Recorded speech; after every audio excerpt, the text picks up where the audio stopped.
Hi hello friends, ಮಧು ವ್ಲಾಗಿಗೆ ಸ್ವಾಗತ. ಇಂದು ನಾವು ಟೇಸ್ಟಿಯಾದ ಹಚ್ಚಿದ ಅವಲಕ್ಕಿ ಅಥವಾ ಚೂಡ ಅವಲಕ್ಕಿಯನ್ನು ಹೇಗೆ ಮಾಡೋದಂತ ನೋಡೋಣ.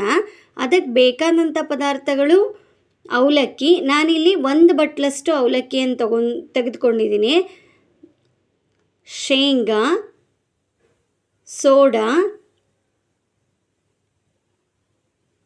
ಒಗ್ಗರಣೆಗೆ ಮೆಣಸಿನಕಾಯಿ, ಸಕ್ಕರೆ, ಉದ್ದಿನಬೇಳೆ, ಕಡಲೆಬೇಳೆ, ಅರಿಶಿಣ, ಇಂಗು, ಸಾಸಿವೆ, ಖಾರದ ಪುಡಿ, ಪುಟಾಣಿ ಮತ್ತು ಕರಿಬೇವು. ಅವಲಕ್ಕಿಗೆ ಬೇಕಾದ ಮಸಾಲ ಪೌಡ್ರ್ ರೆಡಿ ಮಾಡ್ಕೊಳ್ಳೋಕ್ಕೆ ಸ್ವಲ್ಪ ಕೊತ್ತಂಬರಿ ಬೀಜ, ಜೀರಿಗೆ, ಪುಟಾಣಿ ಮತ್ತು ಉಪ್ಪು. ಅವಲಕ್ಕಿಗೆ ಬೇಕಾದಂತಹ ಮಸಾಲೆಯನ್ನು ರೆಡಿ ಮಾಡ್ಕೊಳ್ಳೋಣ. ಒಂದು ಮಿಕ್ಸಿ ಜಾರಿಗೆ ಕೊತ್ತಂಬರಿ ಬೀಜ, ಜೀರಿಗೆ, ಪುಟಾಣಿ ಹಾಕ್ಕೊಂಡು ನಯಸ್ಸಾಗಿ ಪೌಡ್ರ್ ಮಾಡ್ಕೊಳ್ಳಿ. ಈ ಪುಡಿ ಹಾಕೋದ್ರಿಂದ ಅವಲಕ್ಕಿ ಟೇಸ್ಟು ಚೆನ್ನಾಗಿರುತ್ತೆ. ನಂತರ ಒಂದು ದಪ್ಪ ತಳದ ಪಾತ್ರೆ ತೆಗೆದುಕೊಂಡು ಅದಕ್ಕೆ ಸ್ವಲ್ಪ ಎಣ್ಣೆ ಹಾಕಿ ಸಾಸಿವೆ ಹಾಕ್ಕೊಳ್ಳಿ. ಸಾಸಿವೆ ಚಟಪಟ ಅಂತ ಸಿಡಿದ ನಂತರ ಅದಕ್ಕೆ ಶೇಂಗಾ ಹಾಕ್ಕೊಳ್ಳಿ. ನಾನಿಲ್ಲಿ ಎಲ್ಲ ಪದಾರ್ಥಗಳನ್ನು ಒಂದಾದ ತಕ್ಷಣ ಒಂದರಂಗೆ ಫ್ರೈ ಮಾಡ್ಕೊಂಡಿದ್ದೀನಿ. ನಿಮಗೆ ಗೊತ್ತಾಗಲ್ಲ ಅಂದರೆ ಶೇಂಗಾ ಮತ್ತು ಪುಟಾಣಿಯನ್ನು ಮೊದಲೇ ಹುರಿದು ತೆಗೆದಿಟ್ಕೊಂಡು ನಂತರ ಅವಲಕ್ಕಿ ಜೊತೆಗೆ ಬೆರೆಸ್ಕೋಬೋದು. ಈ ಅವಲಕ್ಕಿ ಮಕ್ಕಳ ಸ್ನ್ಯಾಕ್ಸ್ ಬಾಕ್ಸಿಗೆ ಸಹ ಹಾಕಿ ಕಳಿಸ್ಬೋದು. ಈ ಅವಲಕ್ಕಿ ಮಾಡಿ ಒಂದು ಏರ್ ಟೈಟ್ ಬಾಕ್ಸಲ್ಲಿ ಹಾಕಿಟ್ಕೊಂಡ್ರೆ ಮಿನಿಮಮ್ 15ರಿಂದ 20 ದಿವಸ ಮೆತ್ತಗಾಗ್ದಂಗೆ ಉಪಯೋಗಿಸ್ಕೋಬೋದು.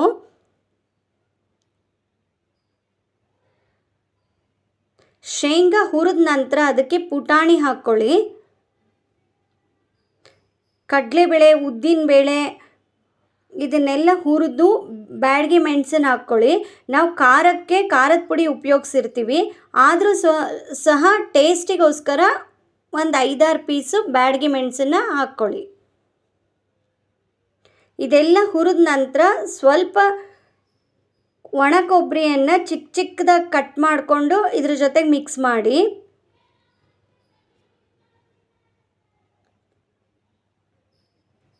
ನಂತರ ಕರಿಬೇವು ಹಾಕಿ ಅದು ಕ್ರಿಸ್ಪಿ ಆಗಬೇಕು, ಅಲ್ಲಿವರೆಗೆ ಕರಿಬೇವನ್ನು ಹುರಿದುಕೊಂಡು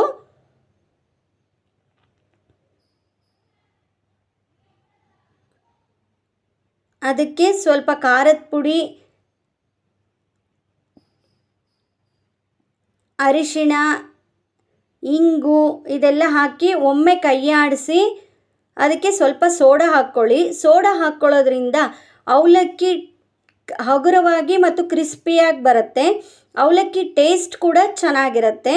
ಇಲ್ಲ ಅಂದರೆ ನಾವು ಅವಲಕ್ಕಿನ ಬಿಸಿಲಲ್ಲೆಲ್ಲ ಒಣಗಿಸ್ಕೋಬೇಕಾಗತ್ತೆ.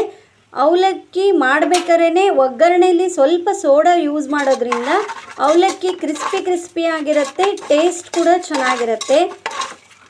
ಹೀಗೆ ಕ್ರಿಸ್ಪಿಯಾಗಿ ಮಾಡೋದ್ರಿಂದ ಚಿಕ್ಕ ಮಕ್ಕಳಿಂದ ಹಿಡಿದು ದೊಡ್ಡವರಿಗೆ ಸಹ ಈ ಅವಲಕ್ಕಿ ಇಷ್ಟ ಆಗುತ್ತೆ.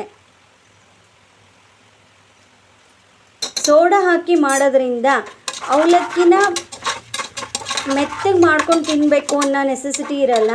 ತುಂಬ ಹಗುರವಾಗಿರೋದ್ರಿಂದ ಹಾಗೇ ತಿನ್ಲಿಕ್ಕೆ ಸಹ ಚೆನ್ನಾಗಿರುತ್ತೆ. ಅವಲಕ್ಕಿ ಹಾಕಿ ಚೆನ್ನಾಗಿ ಕೈಯಾಡಿಸಿದ ನಂತರ ಅದಕ್ಕೆ ಸ್ವಲ್ಪ ಸಕ್ಕರೆ ಹಾಕ್ಕೊಳ್ಳಿ. ಸಕ್ಕರೆ ಹಾಕ್ಕೊಳ್ಳೋದ್ರಿಂದ ಟೇಸ್ಟ್ ಬ್ಯಾಲೆನ್ಸ್ ಆಗುತ್ತೆ. ಉಪ್ಪು ಸಹ ಟೇಸ್ಟ್ ನೋಡಿ ಅದಕ್ಕೆ ಸ್ವಲ್ಪ ಉಪ್ಪನ್ನು ಬೆರೆಸ್ಕೊಂಡು ನಾವು ಮೊದಲೇ ಮಾಡಿಟ್ಕೊಂಡಿರೋ ಅಂಥ ಪೌಡ್ರನ್ನ ಹಾಕ್ಕೊಳ್ಳಿ. ಈಗ ರುಚಿಯಾದ ಟೇಸ್ಟಿಯಾದ ಅವಲಕ್ಕಿ ರೆಡಿ. ಇದೆಲ್ಲವನ್ನು ಹಾಕ್ಕೊಂಡ ನಂತರ ಮಿನಿಮಮ್ 5ರಿಂದ 6 ನಿಮಿಷ ಅವಲಕ್ಕಿನ ಚಿಕ್ಕ ಉರಿನಲ್ಲಿ ಫ್ರೈ ಮಾಡ್ಕೋಬೇಕು. ಇದಕ್ಕೆ ಬೇಕಿದ್ದರೆ ಸ್ವಲ್ಪ ಅವಲಕ್ಕಿಗೆ ಕ್ಯಾರೆಟು, ಸೌತೆಕಾಯಿ, ಟೊಮೆಟೊ, ಈರುಳ್ಳಿ ಈ ಥರ ನಿಮ್ಗೇನು ಇಷ್ಟ ಆಗುತ್ತೋ ಆ ತರಕಾರಿ ಜೊತೆಗೆ ಈ ಅವಲಕ್ಕಿ ಹಾಕ್ಕೊಂಡು ಬೆರೆಸ್ಕೊಂಡು ತಿನ್ಕೋಬೋದು. ಇಲ್ಲ ಅಂದರೆ ಮೊಸರಿನೊಂದಿಗೆ ಈ ಅವಲಕ್ಕಿಯನ್ನು ಸರ್ವ್ ಮಾಡಿ. ಈಗ ರುಚಿಯಾದ ಅವಲಕ್ಕಿ ರೆಡಿ.